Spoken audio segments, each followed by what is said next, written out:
Hello students, आपण इथे 2024च्या board एक्झामचा जो अल्जेब्रा मॅथ्स 1 पेपर आहे त्याचे सोल्युशन्स आपण बघत आहोत.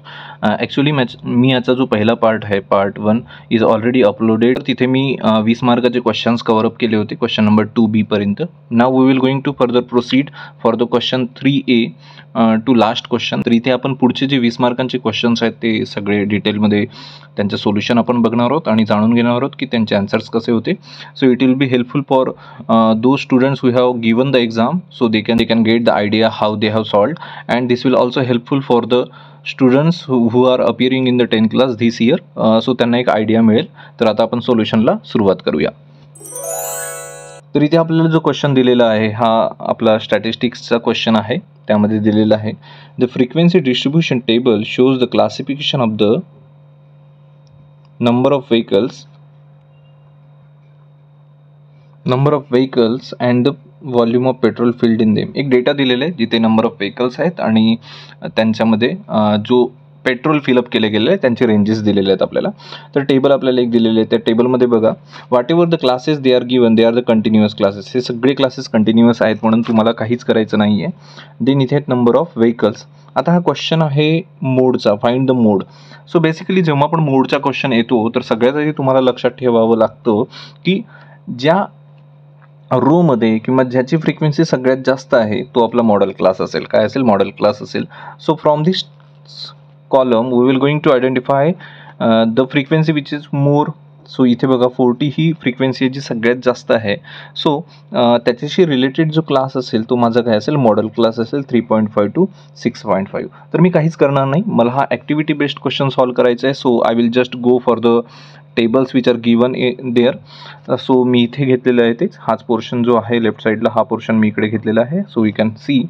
तर मॉडेल क्लास काय येणार? आता बघा, how many boxes are there? There are the 6 boxes. It means that it is the question for 3 mark. 1 box will be for the half marks. तर तुम्हाला लक्षात ठेवायचे की प्रत्येक बॉक्स फिल करणं महत्त्वाचं आहे. तर मॉडेल क्लास माझं काय आला? 3.5 to 6.5. बॉक्स छोटा आहे म्हणून मी बाहेर लिहितोय. ओके. नाव मोड मला काढायचं आहे. मला काय काढायचं आहे? मोड काढायचं आहे. तर तुम्हाला आता मोडचा फॉर्म्युला माहिती पाहिजे. तर आता आपण मोडचा फॉर्म्युला लिहून घेऊया. मोडचा फॉर्म्युला तुम्हाला माहिती पाहिजे L, that is lower limit of the modal class, plus F1 minus F0 और F0 divided by 2F1 minus F0 minus F2. हे लक्षात असलं पाहिजे. हा फॉर्म्युला तुम्हाला सिलेबसमध्ये दिलेला आहे. आता फॉर्म्युला शिकवण्याची इथे आवश्यकता नाही आहे आणि ती टाईम पण नाही आहे. Now L means lower limit of the modal class. So आपण लिहूया इथे 3.5 ऑलरेडी दिलेलं आहे म्हणून मी इथे एल लिहिलं. माझे 2 बॉक्सेस फिल झालेत. ओके. नाव पुढे 40 आहे माझं F1. हा F1 असतो frequency of the modal class. मग याला काय म्हणायचं? याला म्हणायचं F0 आणि हे जे असतं हे असतं F2. ओके. तर इथे सगळ्या व्हॅल्यूज पुट केलेल्या आहेत. Now H is the class size. H काय असतो? क्लास साईज असतो. तर तुम्ही बघा, हा जो तुमचा मॉडेल क्लास आहे त्यातला क्लास साईज तुम्हाला काढायचं असेल तर पटकन तुम्हाला माहिती पाहिजे की 6.5 upper limit minus lower limit that is 3.5. तर याचं येतं 3 आन्सर. तर इथे लिहूया आपण 3. हा एक बॉक्स फिल झाला.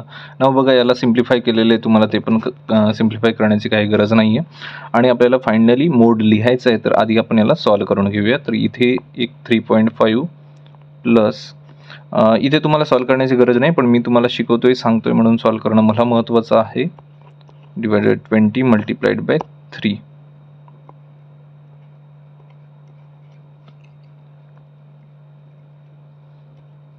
हे मग याला अजून मी थोडं रफली सॉल्व करून घेतो आणि तुम्हाला आन्सर सांगेल.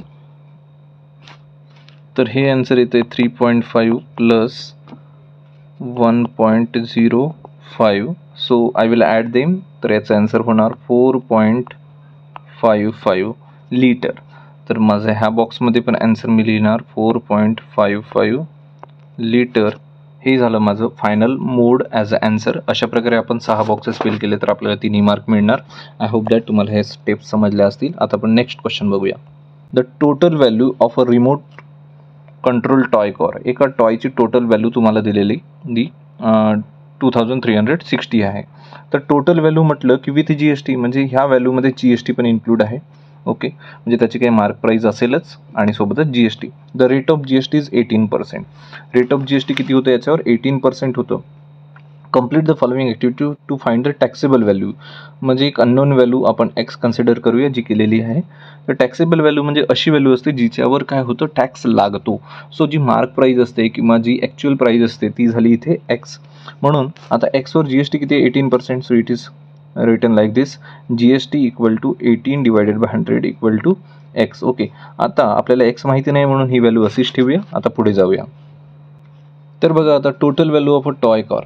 Total value of a toy car म्हणजे कोणती value? Taxable value, that is x आणि GST, त्याच्यावर लागणारा जो GST असेल. तर इथे लिहिणार आपण GST. ओके, तर ही पहिली ब्लँक फिल झाली. नाव 2360 is a total value and taxable value was x. So I will write here x. Now GST किती होतं? 18. तर 18 इथे लिहिणार कारण हा जो फॉर्म्युला ही काय व्हॅल्यू आहे GST ची, जी वर दिलेली आहे तुम्ही बघू शकता. नाव आता काय करणार आपण, यांचं क्रॉस मल्टिप्लाय करून ॲडिशन करणार तशा प्रकारे. तर हे होणार 118x. ओके, आणि मग 100 इकडे ट्रान्सफर केलं सिम्पली. मग मला एक्सची व्हॅल्यू पाहिजे इथून, तर इथे येणार 118. म्हणजे तुम्हाला काहीच करायचं नाही, व्हॅल्यूज इकडेच तिकडे फक्त पुट करायचं. आणि जर तुम्हाला आन्सर येत नसेल असं ॲक्टिव्हिटी क्वेश्चनचे, जसं मी नेहमी सांगतो आधीच्या पण व्हिडिओजमध्ये मी ह्या ट्रिक्स सांगितलेल्या आहेत, की जर तुम्हाला ॲक्टिव्हिटी बेस्ड क्वेश्चनमध्ये काही सोल्युशन नाही माहिती आहे, तुम्हाला कॅल्क्युलेशन पण करायचा कंटाळा आला किंवा येत नसेल, तर फक्त खालच्या स्टेप्स बघायचं, काही वरच्या स्टेप्स बघायच्या आणि तुम्हाला आन्सर मिळतं.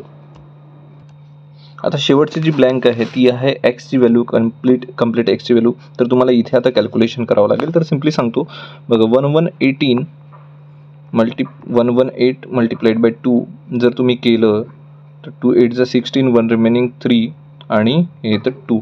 तर बघा 236 आलं. इट मीन्स दॅट जर मी इथे 2 0 केलं तर इथे होणार 2360. So I can divide this values. So what is this? It is 20 and multiplied by 100. So it will become 2000. तर टॉय कारची जी ॲक्च्युअल व्हॅल्यू होती ती किती आहे? व्हॅल्यू आहे और मूल्य त्याचं जे होतं ते किती आहे? 2000 होतं. आणि त्याच्यावर GST लागलं एक्सेट्रा. त्या GST लागलं काय असेल व्हॉटेवर 360, आणि म्हणून त्याची किंमत झाली होती 2360. तर अशा प्रकारे आपण फायनल आन्सर ज्या लास्ट ब्लँकमध्ये लिहायचे ते आहे 2000. तर असं हे क्वेश्चन आहे. आता आपण नेक्स्ट क्वेश्चन बघूया. This is the question number 3B, where we have to solve any two question, but we will going to solve all the questions. So ज्यांनी पण दुसऱ्या स्टुडंट्सनी काही दुसरे क्वेश्चन सॉल्व केले असतील तर सगळ्यांना त्यांचे क्वेश्चनचे आन्सर कळावेत, हा इथे हेतू आहे. तर बघा पहिला question, solve the following question quadratic equation by formula method. Formula method म्हणजे काय? डायरेक्ट मेथड जिथे आपण डिस्क्रिमिनंट फॉर्म्युला यूज करतो. तर सिम्पली आपलं इक्वेशन दिलेलं आहे, तर मग याला कसं सॉल्व करणार तुम्ही स्टेप बाय स्टेप, कारण स्टेप बाय स्टेप सॉल्व करणं खूप महत्त्वाचं आहे. कारण हा क्वेश्चन जो आहे तो किती मार्क्सला आहे? 3 मार्क्सला. तर सोल्युशन बघा. तर सगळ्यात आधी मी गिवनमध्ये लिहिणार 3m² -m -10. आता बघा इथून सगळ्यात आधी मी आयडेंटिफाय करून घेणार माझं ए काय आहे, कारण ही डायरेक्ट मेथड आहे, मला फॉर्म्युला यूज करायचा आहे. ए आहे 3, बी आहे माझं -1 आणि सी आहे माझं -10. Okay, now by formula method मी काय करणार, आधी डिस्क्रिमिनंट काढून टाकणार. Discriminant, so I have to find the discriminant. So I have to find the discriminant. So because of that I will write the formula, that is d equal to b square minus 4ac. मग b ची value आहे -1 square plus 4 multiplied by 3 multiplied by c ची value आहे 10. 1 चा square 1 -1 चा square plus, आता इथे plus येणार नाही, इथे मायनस आहे बघा, तर मायनस होणार plus. Okay, 12 multiplied by 3 and that is 10 also. So it will be 120 I think. Yes, हा होणार 120. Okay fine. तर मग याचा आन्सर येणार 121. तर डी ची व्हॅल्यू आपली आली 121. Now by formula method then I have to find out the value of m because I have to solve that particular question. So it will become m equal to by formula plus minus b under root d, that is b square minus 4ac आणि 2a. मग बघा -1 plus minus d किती आलं आपलं 121 आलंय. Yes, okay, 121 आपलं d आहे. Then I will write 2a, 2 multiplied by 3, that's it. Okay, minus 1 1 plus minus 121. What is the 121? 121 is square of 11, so I will write here 11 only. Okay, then कारण 121 चा square route काय आहे 11 आहे आणि 11 चा square 121 आहे, तर मी आता स्क्वेअर रूट काढलं आणि त्याच्या जागी लिहिलं 11 आणि हे झालं 6. बघा आता इथे बघा, आता दोन ऑप्शन्स मला मिळत आहेत एमच्या व्हॅल्यूसाठी. एक जर एकदा प्लस केलं तर काय होणार 12/6, और एकदा मायनस केलं तर मिळणार -10/6 सिम्पली, बरोबर आहे. म्हणून therefore m equal to 12/6 means 2, और m इक्वल टू याला आपण सॉल्व करू शकतो -5/3. तर एक व्हॅल्यू m ची आहे -5/3 आणि दुसरी व्हॅल्यू आहे m equal to 2. This is the complete solution of this question. आता काय होणार, तुम्ही जेव्हा गिवन लिहिता तेव्हा तुम्हाला हाफ मार्क मिळतो, जेव्हा तुम्ही फॉर्म्युला लिहिता तेव्हा तुम्हाला हाफ मार्क मिळतो, जेव्हा तुम्ही डी ची व्हॅल्यू पुट करता किंवा हा जो फॉर्म्युला लिहिता तेव्हा तुम्हाला मिळतं अजून 1 मार्क, आणि जेव्हा फायनल आन्सर लिहिता तेव्हा तुम्हाला 1 मार्क. अशा प्रकारे तुम्हाला 3 मार्क्स पूर्ण मिळतात. Now second question is based on the grammar rule. तर बघा, मी नेहमी सांगतो आणि माझे काही प्रिव्हियस इयर क्वेश्चनचे जे पण काही मी व्हिडिओज तयार केलेत किंवा सोल्युशन्स दिलेत त्यामध्ये पण तुम्हाला सांगितले की प्रत्येक वर्षी ग्रॅमर रूलवर एक क्वेश्चन येणार आहे म्हणजे येणार आहे. मग काय, त्याला सोडवण्याची मेथड पण एकच आहे. त्यामुळे कसं आहे, तुम्ही फिक्स्ड असे काही क्वेश्चन करून जाऊ शकता की तुम्हाला पूर्ण आणि आउट ऑफ मार्क्स मिळतील. So let's see. आता हा क्वेश्चन आपण ग्रॅमर रूलने सोडवायचा आहे. तर सगळ्यात आधी मी परत त्याच मेथडने जातो. गिवन लिहून घेणार. माझ्याकडे 2 इक्वेशन्स आहेत.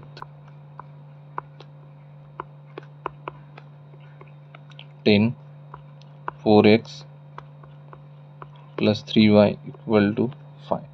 ओके, नाव आता काय करणार, 3x minus 4y equal to 10 आणि 4x plus 3y equal to 5. हे 2 इक्वेशन्स माझ्याकडे आहेत, इक्वेशन नंबर 1 आणि 2. आता मला याला सोडवायचं ग्रॅमर रूलनी, म्हणजे मला हवं आहे डी, देन म्हणजे अशी डिटरमिनंट मेथड आहे dx आणि dy. तर सगळ्यात आधी त्यासाठी मी इथे लिहून घेतो की a1 a2 b1 b2 काय आहेत ते आपल्याला माहिती आहेत. तर पटकन आता नाव मी काढणार डिटरमिनंट डी. तर मी लिहितो इथे डिटरमिनंट म्हणजे होतो a1 a2 b1 b2. Okay, तर मी इथे व्हॅल्यूज पुट करतो. 3 4 -4 3 ज्यांना येत नसेल त्यांनी लक्षात घ्यायचं आहे. 3 × 3 9 -16 क्रॉस मल्टिप्लिकेशन होतं डिटरमिनंट काढताना, तर हे होणार 25. तर माझं डिटरमिनंट आलं डी आलं 25. नाव बघा बरोबर आहे का, 3 × 3 9, येस 9 -16 25, फाईन, करेक्ट आहे. ओके, देन I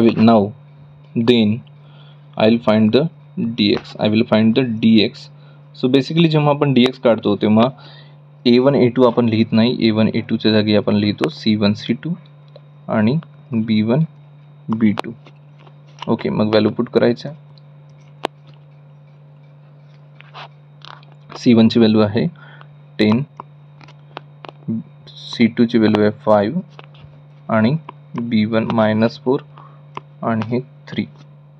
मग हे झालं 30 -20 that is equal to 50. Okay, तर dx आलं माझं 50 अँड dy पण पटकन. आता dy काढताना मला काय काढावं लागेल, b1 b2 इलिमिनेट करावं लागेल आणि त्यांच्या जागी c1 c2 लिहावं लागेल. c1 c2. ओके, तर माझं a1 a2 आहे आता 3 आणि 4.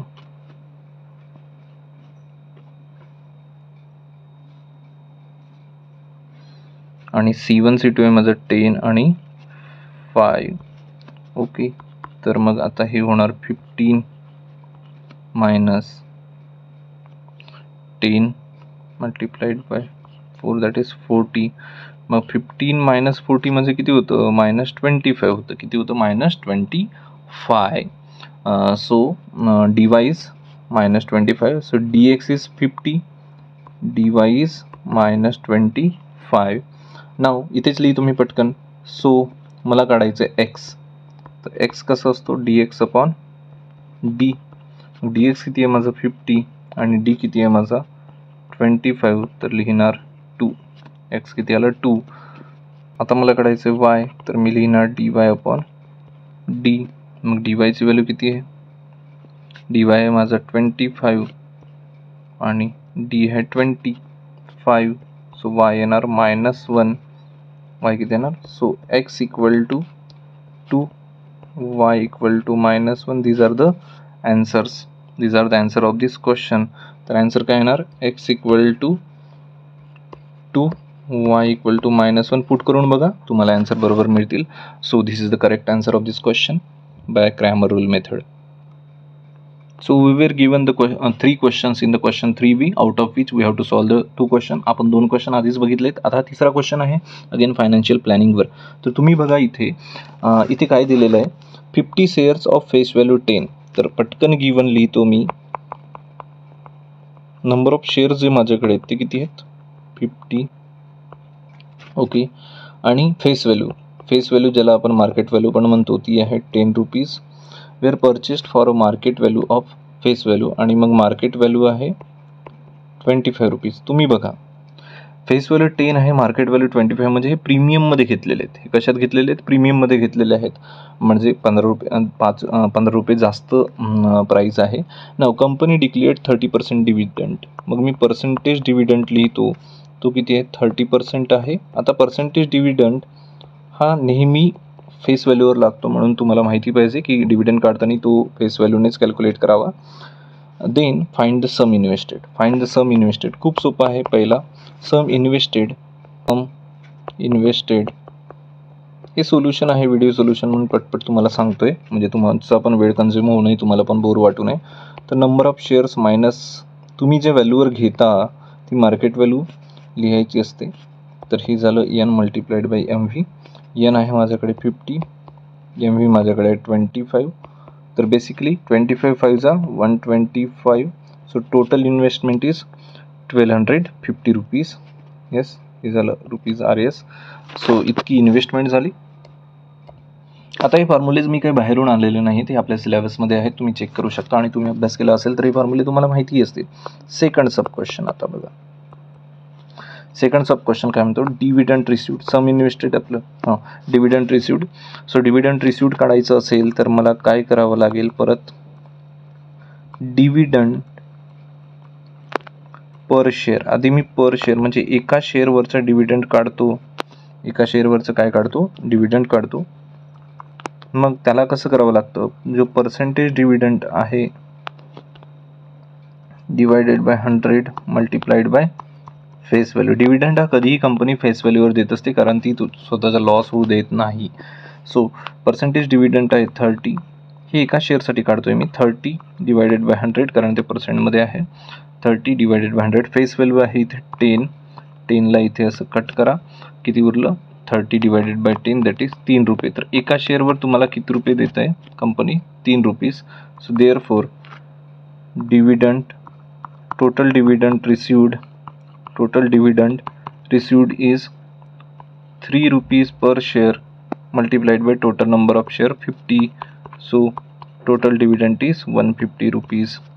How much? 150 rupees. Then third sub question, rate of return. Rate of return म्हणजे काय असतो, याला आपण ROI असं पण लिहितो. that is total dividend divided by investment. Total investment जी असते ती मल्टिप्लाइड बाय 100 असं फॉर्म्युला आहे, मल्टिप्लाइड बाय 100. मग डिव्हिडंड किती आहे माझं 150. माझी इन्व्हेस्टमेंट होती 1250 रुपयांची, मी लिहिणार 100 इथे, हे 0 कट झालं. बघा आता आपल्याला याला डिवाइड करायचं सिम्पली. तर इथे आपण बघूयात की हे डिवाइड होतं 5नी, इथे आलं 2. हे डिवाइड होतं 5नी, इथे आलं 25. Got it. ओके. तो इथे आता येणार 150 multiplied by 2.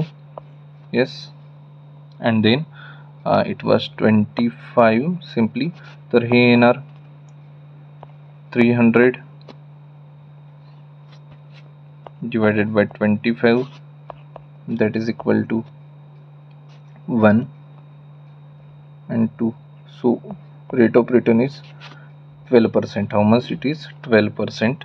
25 ones are 25, 5 remaining 50, 25 2 are 50, so 12%. तर अशा प्रकारे आपण हा क्वेश्चन सॉल्व करू शकतो, ज्यामध्ये सम इन्व्हेस्टेडचं आन्सर आपलं आलं होतं ₹1250. येस, डिव्हिडंड रिसिव्ड आपल्याला आलं होतं ₹150 आणि रेट ऑफ रिटर्न होतं आपल्याकडे 12%. So this is the simple answer of this question and we will get the full 3 marks. Guys sorry, मगाशी मी बोललो की 3 क्वेश्चन असतील, बट नाही 4 क्वेश्चन्स आहेत आणि तिथून आपल्याला कोणतेही 2 करायचे आहेत. Okay fine. So this is the again question number 3B of which we have seen the 3 questions. Now आपल्याला 4th क्वेश्चन बघायचं आहे. याचा आन्सर हा प्रोबॅबिलिटी बेस्ड आहे. तर ज्यांनी हा पण क्वेश्चन सॉल्व केला असेल त्याच्यासाठी मी सोल्युशन सांगतो आहे. 1 कॉईन. आता कदाचित क्वेश्चन हा तुम्हाला एक ट्रेंडपेक्षा थोडा वेगळा वाटला असेल किंवा तुम्हाला त्यात थोडंफार टिपिकल असं काहीतरी आढळलं असेल, पण क्वेश्चन काही खूप असा डिफरंट आणि डिफिकल्ट नव्हता. बघा, 1 कॉईन अँड अ डाय. एक डाय आहे आणि एक कॉईन आहे, ते एकसोबत फेकले गेलेले आहेत. तर find the probability of following event. First event आहे टू गेट अ हेड. आता जेव्हाही तुम्ही कॉईन आणि डाय एकसोबत फेकाल तर तुमची सॅम्पल स्पेस क्रिएट होणार. ती सॅम्पल स्पेस अशी होणार. बघा, पहिलं, जर मी कॉईन घेतला आणि कॉईनवर आलं टेल, तर डायवर कदाचित 1 येऊ शकतो. कॉईनवर टेल आलं, डायवर 2 येऊ शकतं, 3 येऊ शकतं, 4 येऊ शकतो. कॉईनवर टेल, डायवर 5 येऊ शकतं, कॉईनवर टेल, डायवर 6 येऊ शकतो. ऑर कॉईनवर हेड आलं, डायवर 1. अशा प्रकारे मी ही सॅम्पल स्पेस पूर्णपणे लिहून घेतो. कदाचित आता तुम्हाला समजली असेल. तसंच कॉईनवर हेड तर डायवर 5 आलं असेल किंवा कॉईनवर हेड आणि डायवर 6ही आलं असेल. तर बघा इथे किती नंबर ऑफ पॉसिबल आउटकम्स किती आहेत बघा. इथे 6 आणि 6. तर number total element in the sample space are 6 and 6 12. तर ही तुमची झाली सॅम्पल स्पेस टोटल 12 एलिमेंट्सची. आता तुम्हाला काढायचं प्रोबॅबिलिटी ऑफ इव्हेंट ए. तर मी पटकन इथे probability of event A, sorry,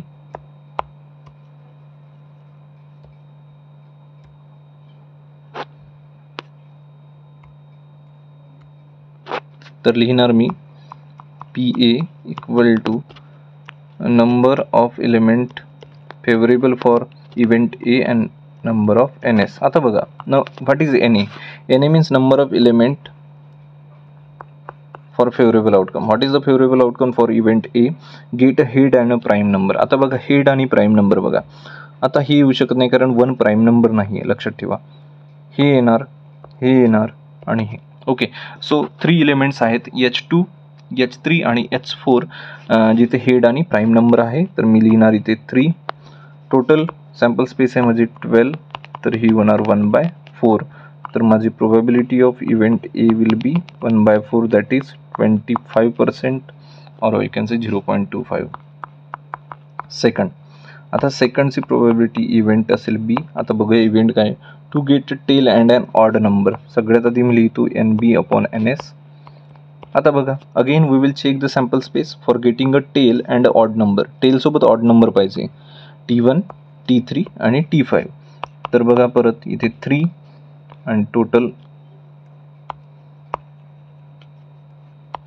आणि टोटल होते 12. So again it is 1/4. तर दोघांचं आन्सर माझं सारखंच येतं आहे, दॅट इज 1/4 आणि 1/4. तर हे झालं याचं आन्सर्स. फाईन. आता हा क्वेश्चन बघा, हा थोडा इंटरेस्टिंग क्वेश्चन आहे पण छान क्वेश्चन आहे. हा क्वेश्चन आहे 4 मार्क्ससाठी. ऑब्व्हियसली मला वाटतं हा क्वेश्चन क्वाड्रॅटिक इक्वेशन्सचा आहे. बघूया आपण कसं सॉल्व करायचं. This portion is very important. A tank can be filled by 2 taps in a 6 hour. एक टँक आहे, ती 6 तासात दोन्ही टॅप जर ओपन ठेवले तर सोबत फिल केली जाते. ओके, 6 तासात. Now the smaller tap alone takes 5 hours more than the bigger tap. साहजिक आहे, जर एक मोठा नळ असेल तर तो काय करेल, पटकन टँक फिलअप करेल. तर आपल्याला माहिती नाही, तर आपण कन्सिडर करूया की एक जो टॅप आहे, कोणता, बिगर टॅप, लेट मी लिहितो bigger tap takes X hour to fill a tank. हा काय करतो, X तासामध्ये एक टँक फिल करतो. देअरफोर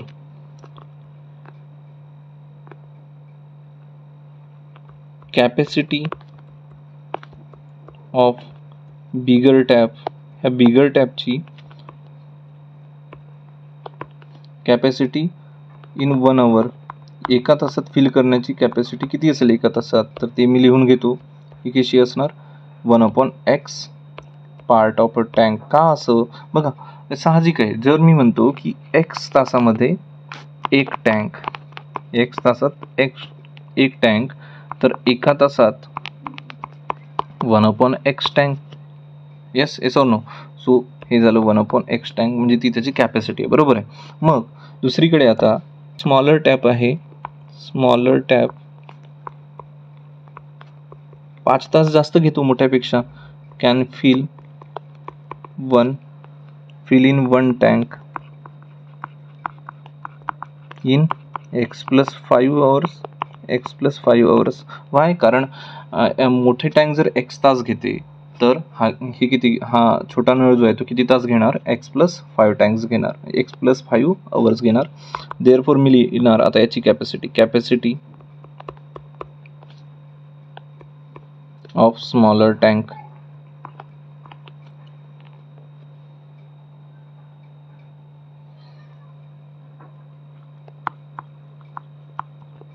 in 1 hour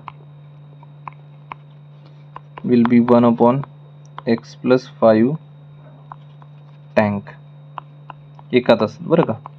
तर मग जर ह्या दोन्ही टँक जर एक सोबत काम करू लागल्यात, किती एक सोबत काम, जर आपण असं केलं, सॉरी टँक नाही, सो जर आपण हे दोन्ही टॅप जर एक सोबत सुरू ठेवले, तर एका तासात ते काहीतरी फिलअप करतील ना.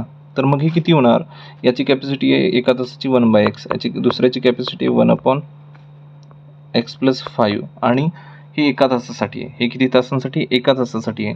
तर पूर्ण वेळ त्यांना लागतो 6 तास. पूर्ण वेळ त्यांना किती लागतं, 6 तास लागतं.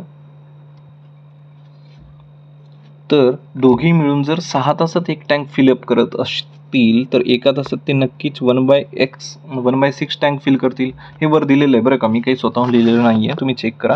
तर माझं म्हणणं असं आहे की दोघांची एका तासातली कॅपॅसिटी आपल्याला माहिती आहे, तर ती एका तासात 1/6 टँकच फिल करू शकतात. बरोबर आहे, 1/6 टँक फिल करू शकतात. आता आपल्याला काय काढायचं आहे, त्यांची कॅपॅसिटीज काढायची आहे, तर ते मिळेल आपल्याला. तर एवढं part 1/6 part of a tank can be filled in 1 hour by the both tap if they are open simultaneously. Fine. आता वर जे आहे x आणि x+5 हे इंडिपेंडेंटली आहे. जर एकटं सोडलं त्यांना, आपण ओपन केलं, तर किती वेळ ते घेणार. एक्सप्रेशन सॉल्व करूया. इथे cross multiplication x+5 + x divided by x² + 5x = 1/6. बरोबर आहे. मग इथे आपण चेक करूया. इथे होणार 2x + 5 आणि इथे क्रॉस मल्टिप्लाय होणार इकडे, तर हे होणार x² + 5x डिवायडेड बाय 6. तर हे होणार 12x + 30 = x² + 5x. देअरफोर आता इथे रिअरेंज करणार, x² हे 12x इकडे जाणार, तर होणार -7x. हे तुम्हाला आलं पाहिजे सिम्पल. तर इथे आपल्याला मिळालं क्वाड्रॅटिक इक्वेशन. काय मिळालं आपल्याला, क्वाड्रॅटिक इक्वेशन मिळालेलं आहे. आता आपण सिम्पली हे साधं इक्वेशन आहे, तर मी याला स्प्लिटिंग मिडल टर्म म्हणजे फॅक्टरायझेशन मेथडने मी याला सॉल्व करण्याचा प्रयत्न करेल. इथे किती आहे, -7x आणि इथे किती आहे 30. तर बेसिकली मी जर x² ह्या -7xला कसं लिहिलं, मी लिहिलं 10x + 3x. बघा -7x येतं की नाही, येतं. आणि हे 10 आणि 3चं मल्टिप्लिकेशन केलं, -10 आणि 3चं, तर मला ॲन्सर इकडे पण -30 मिळतो. म्हणजे माझं हे स्प्लिटिंग बरोबर आहे. मग मी काय करणार, इथून x कॉमन काढणार, x - 10 उरणार, प्लस इथून 3 कॉमन काढणार, x - 10 उरणार. सो इथे येणार मला x - 10 आणि इथे मिळणार x + 3 = 0. आता सॉल्व करताना बघा, हे काही कॅपॅसिटी आहे किंवा लागणारं टायमिंग आहे. जर याला मी 0 कन्सिडर केलं, तर याचा ॲन्सर निगेटिव्ह येणार, x = -3, जे मला घ्यायचं नाही आहे, कारण टायमिंग निगेटिव्ह असू शकत नाही. म्हणून मी x - 10 घेणार आणि याचा ॲन्सर येणार x = 10. तर बेसिकली x = 10 ही काय, ही कॅपॅसिटी आहे कोणाची, मोठ्या नळाची. म्हणजे बिगर नळ जो आहे, मोठा जो नळ आहे, तो इंडिपेंडेंटली एक टँक किती तासात भरू शकतो, तर तो एक्स तासात म्हणजे 10 तासांमध्ये भरू शकतो. तर बघा इथे दिलेलं आहे find the time required by each tap to fill the tank separately. तर सेपरेटली मोठा टॅप किती तास घेतोय एक्स, म्हणजे एक्स इक्वल टू किती तास घेणार तो 10 तास घेणार. तर दुसरा जो टॅप आहे तो स्मॉलर टॅप आहे, तो एका तासात एक टँक x+5 तासात इंडिपेंडेंटली फिल करतो, स्वतंत्रपणे फिल करतो किंवा एकटा फिल करतो असं आपण म्हणूया. तर 10+5 किती होणार 15. तर याला 15 तास लागणार छोट्या नळाला आणि मोठ्या नळाला 10 तास. ओके, अशा प्रकारे हा क्वेश्चन आपल्याला सॉल्व्ह करायचा होता, जिथे आपल्याला कन्सेप्ट यूज करायचा होता क्वाड्रॅटिक इक्वेशन्सचा. ओके, तर हा सिम्पली थिअरॉटिकल क्वेश्चन आहे.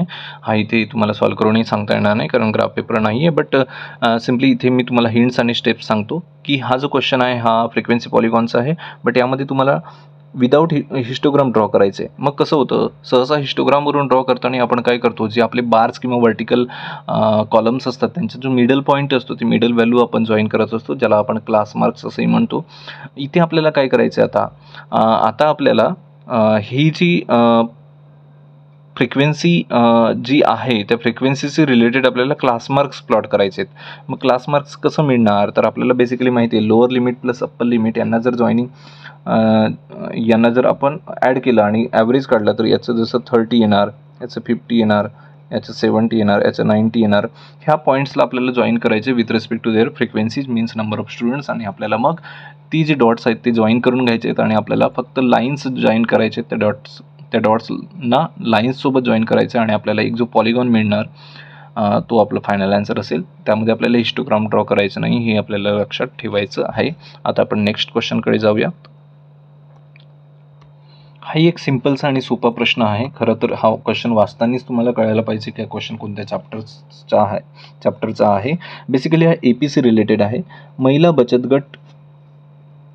बचत गट Kavita invested from first day of a month. आता कविताने काय केलं, पहिल्या दिवसापासून महिन्याच्या काय करत गेली ती बचत करायला सुरुवात केली तिने महिला बचत गटात.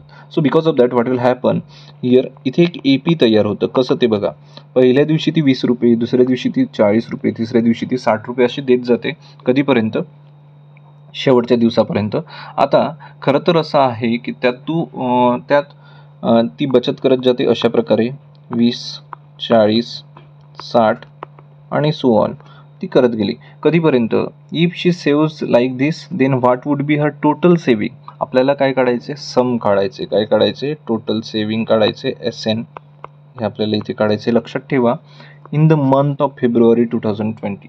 आता बेसिकली आपल्याला दिवस कसे माहिती होणार ना, कारण फेब्रुवारी आहे 2020. तर बेसिकली 2020ला तुम्ही 4ने डिवाईड करा तर काय येतं 505, म्हणजे हा डिवाइड होतो. सो हा एक लीप इयर आहे आणि लीप इयरमध्ये दिवस असतात 29. किती असतात 29 मीन्स 29 दिवस असतात. हा वर्ष 2024 सुद्धा लीप वर्ष आहे. त्याच्यात पण आपण बघितलं 29 फेब्रुवारी हा दिवस आला होता. फाईन, म्हणजे आपण म्हणूया की इथे सुरुवात पहिल्या टर्मपासून तर होते आणि टोटल नंबर ऑफ टर्म्स किती आहेत आपल्या आहेत 29 टर्म्स. किती आहेत 29 टर्म्स. सो बेसिकली आपल्याला जो सम काढायचा आहे तो किती 29 टर्म्सचा काढायचा आहे. तर इथून मला काय काय डेटा मिळतो बघा. आता इथे AP क्रिएट होतो कारण ती एका फिक्स्ड डिफरन्सने पैसे सेव्ह करत चालली आहे. सो बेसिकली 20-20 रुपये ती दर दिवशी जास्त सेव्ह करत चालली आहे. तर मी म्हणणार की ती जी पहिली टर्म आहे, फर्स्ट टर्म माझे 20, कॉमन डिफरन्स आहे इथे 20 रुपीज प्लस 20, कारण प्रत्येक दिवशी तिचे 20-20 रुपये वाढत चाललेले आहेत. मला शेवटच्या दिवशी किती तिने सेव्ह केले हे आपल्याला माहिती नाही आहे, बट नंबर ऑफ टर्म्स आपल्याला माहिती झाले आहेत 29. किती माहिती झाले आहेत 29. तर जर मला सम काढायचं असेल तर समचा फॉर्म्युला असतो SN equal to N/2 2A plus N-1D. बरोबर. ओके, मग माझ्याकडे सगळ्या गोष्टी आहेत का, हो आहेत. तर मी काय करणार आता, ह्या सगळ्या व्हॅल्यू इथे पुट करणार आणि आन्सर मिळवणार. तर N किती आहे माझं 29 डिवायडेड बाय 2. ओके, 29 दिवस आहेत महिन्यात, मल्टिप्लाइड बाय 2A. आता सम का काढतोय सर, कारण इथे टोटल पैसे म्हटलेत ना, total what would be her total saving, म्हणजे आपल्याला प्रत्येक दिवसाची सेव्हिंग मोजून ॲड करायची आहे. So you have to keep that thing in mind. So इथे बघा 2A 2 मल्टिप्लाइड बाय, मी पटकन व्हॅल्यू पुट करतो. A आहे माझा 20, तर मी लिहिणार डायरेक्टली 40 प्लस N-1D. एन किती आहे 29, तर n-1 होणार माझं 28 मल्टिप्लाइड बाय डी किती आहे 20 आहे. येस, तर हे आता 29 डिवायडेड बाय 2 असंच राहणार, multiplied by 40 plus 28 multiplied by 2, that is 56, and this 0. Okay, clear. 29 multiplied divided by 2, आता 40 plus 560 means 600. clear. yes, आता याला डिवाइड करूया आपण, तर किती येणार 300. yes, clear. so what is remaining here? 29 multiplied by 300. 29 multiplied by 300. so total saving will be rupees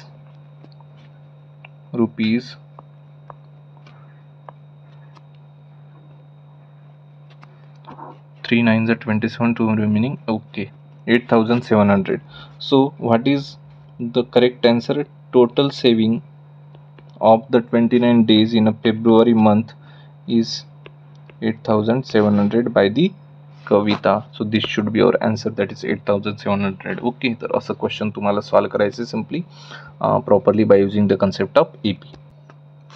okay, तर आता इथे आपल्याला लास्ट क्वेश्चन दिलेलं आहे, क्वेश्चन नंबर 5. क्वेश्चन नंबर 5 मध्ये तुम्हाला 2 क्वेश्चन दिलेले आहेत आणि त्यातून कोणताही एक सॉल्व करायचं आहे. मी इथे तुम्हाला दोन्हीचे आन्सर सांगणार आहे. So let's see, the first question is given which is based on the statistics. तर तुम्हाला एक पाय चार्ट दिलेला आहे, त्या पाय चार्टवर बेस्ट काही क्वेश्चन्स आहेत ते आपल्याला सॉल्व करायचे आहे. Let's see, in a given figure the pie diagram represent the amount spent on a different sport by the school administration in a year. एका वर्षात एखाद्या स्कूलने वेगवेगळ्या स्पोर्ट्सवर जो खर्च केलेला आहे त्याच खर्च एक डेटा आपल्याला पायचार्टच्या माध्यमातून दिलेला आहे.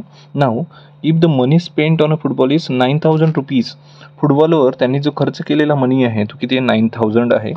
आणि फुटबॉलचं इथे चेक करा, अँग्युलर मेजरमेंट पण दिलेलं आहे, सेंट्रल अँगल. याचा अर्थ असा आहे की total amount of the money spent on all sport can be calculated. तर मी इथे सपोज करतो let total amount spent on all sports be rupees x. therefore जर फुटबॉलचं आहे आपल्याकडे, so for football I will write फुटबॉलसाठी 9000 रुपये. सो मग फॉर्म्युला आहे आपल्याकडे central angle divided by 360 multiplied by total amount that is x. तर तेव्हाच तर 9000 मिळणार ना. Yes or no? येस. मग याला डिवाइड करूया.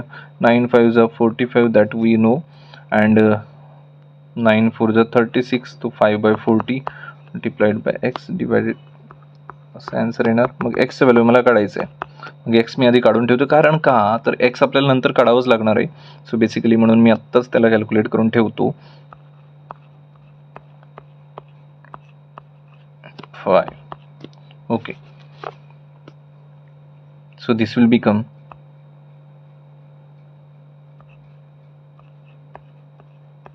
72,000 rupees on different totally spent on different all 4 sports, okay, which are given in the pie chart. Now what is the total amount spent on the sport? That is here first answer. आला आपला answer पटकन. yes or no? yes. Now what is the amount spent on cricket? आता क्रिकेटवर किती amount spend झालाय ते आपल्याला बघायचंय. तर बघा, क्रिकेटचा अँगल किती आहे 160. आपण बघतो की पाय चार्टमध्ये क्रिकेटचा एरिया खूप मोठा आहे, क्रिकेटचा सेंट्रल अँगल खूप मोठा आहे, अर्थातच त्याच्यावर सगळ्यात जास्त खर्च केलेला आहे आपल्याला दिसतं. तर amount spent on cricket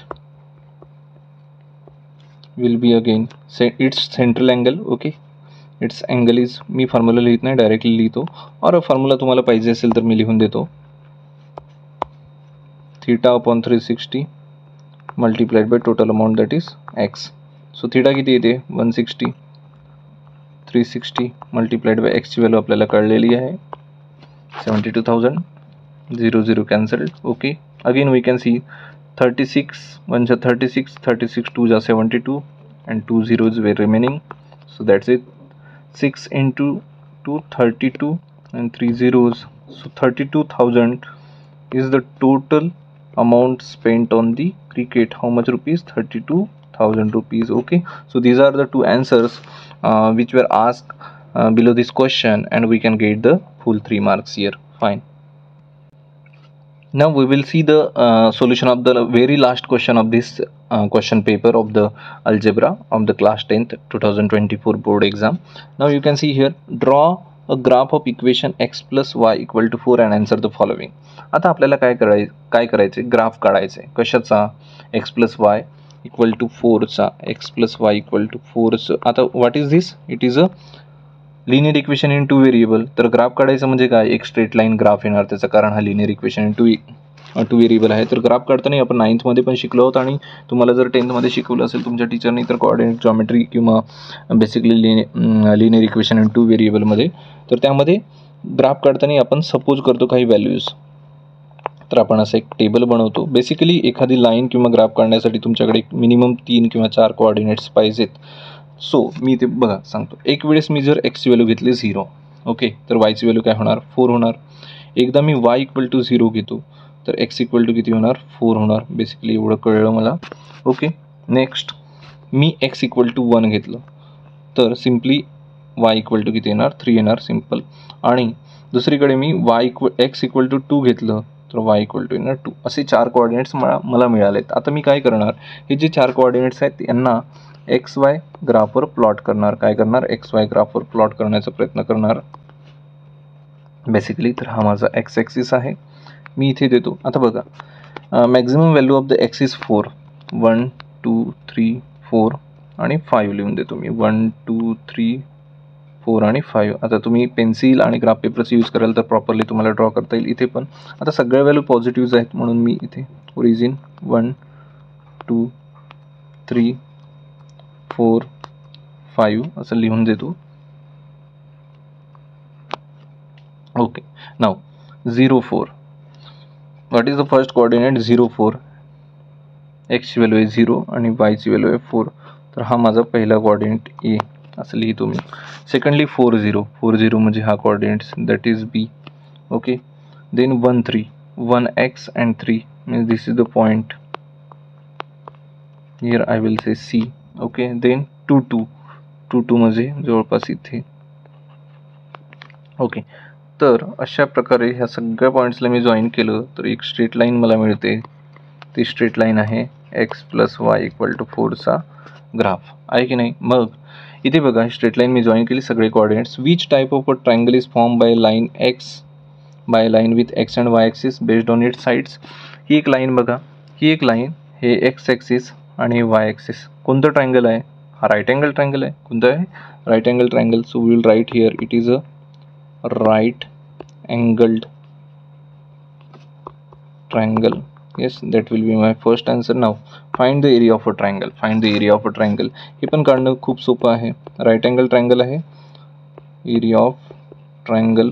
I will put the name that is OA and B. OA and B कारण ते कोऑर्डिनेट्स आहेत त्याचे. OA इथे O, इथे B A आणि इथे B. आता बघा, 2-3 पद्धतीने तुम्ही याचा एरिया काढू शकता, पण सिंपल मेथड आपल्याला यूज करायची कारण काही मेन्शन केलेलं नाही आहे. Basically it is a right angle triangle. So what is the formula, half base into height. आता बघा, हाफ बेस कसं काढणार, बेसची लेंथ काय, 0 पासून 4 पर्यंत, 4. Okay, what is the height here, 0 to 4 again, 0 to 4. So I will write here 14/2 that is 8 square units. 8 square units. So what is the answer of this second sub question, that is 8 square units असं आपण लिहिणार कारण हा area आहे. So that will be your final answer of this question. I hope that की तुम्हाला हा solution कळलेला असेल. तर अशा प्रकारे आपण पूर्ण जे काही 40 मार्क्सचा जो क्वेश्चन पेपर होता तो आपण कव्हर केलेला आहे. 20 मार्क्सचे जे क्वेश्चन होते ते मी पहिल्या पार्टमध्ये ऑलरेडी अपलोड केलेले आहेत. ज्यांनी नाही बघितला आहे तो व्हिडिओ तो नक्की बघा आणि इतरांनाही शेअर करा. तो तुम्हाला व्हिडिओ ह्या व्हिडिओच्या डिस्क्रिप्शनमध्ये पण मिळणार किंवा तुम्हाला खाली सजेस्ट केला गेलेला असेल तर तुम्ही खाली बघा आणि ह्या पार्टचे पण सोल्युशन तुम्हाला कसे वाटले ते कळवा. पहिल्या पार्टचे सोल्युशन कसे वाटले ते कळवा. अशा प्रकारे मी तुम्हाला 2024चा जो मॅथ्सचा अल्जेब्रा मॅथ्स 1चा जो पेपर आहे तो completely in detail with explanation solve करून दिलेला आहे.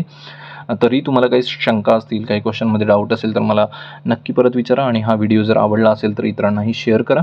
आणि साहजिकच जर तुम्हाला वाटत असेल हा चॅनल सबस्क्राईब करावं तर चॅनल सबस्क्राईब करून ठेवा. अजून बरेच सोल्युशन्स आणि व्हिडिओज इथे येणार आहेत.